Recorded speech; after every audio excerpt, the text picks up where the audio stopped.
السلام عليكم. من هنا ورايح بقى تعملي اجمل بسبوسه هشه وطريه ومش هتشتكي ابدا من عمايل البسبوسه. تمام. يلا بينا بس اتبعي معايا الخطوات للاخر.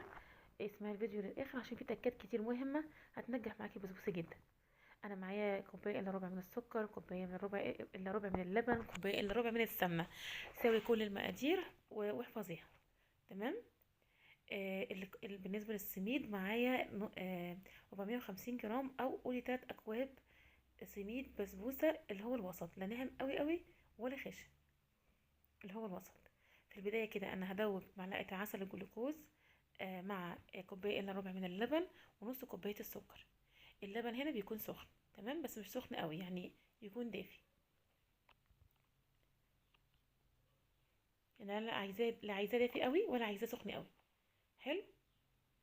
طيب انا هنا في البدايه معايا بقى السميد، هنزل عليه بنص معلقه من البيكنج باودر، تمام، وكوبايه الا ربع سمنه، وهبس البسبوسه كويس كانك بتبسي كحك كده.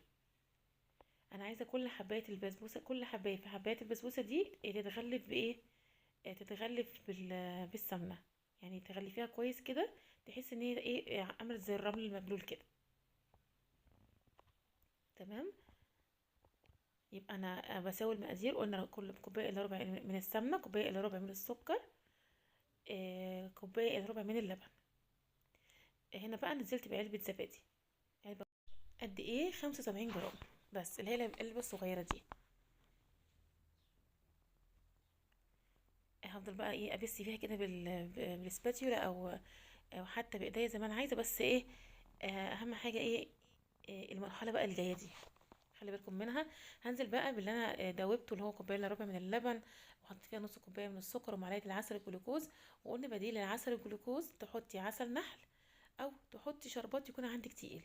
يبقى احنا قلنا كل البدايل عشان اللي موجود عندك تعملي بيه.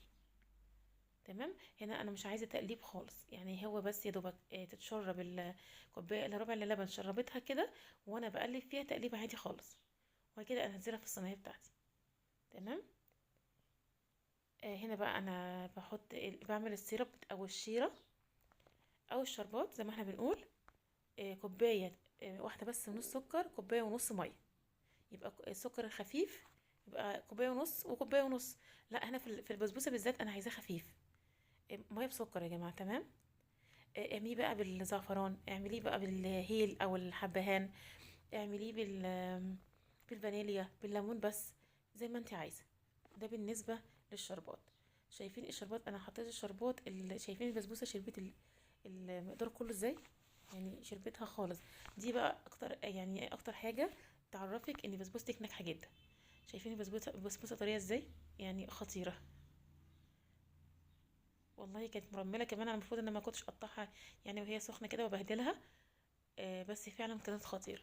كمان البسبوسه انت احنا عارفين لما كل ما بتقعد تبقى اجمل. ما تنسوش بقى اللايك وتشتركوا في القناه.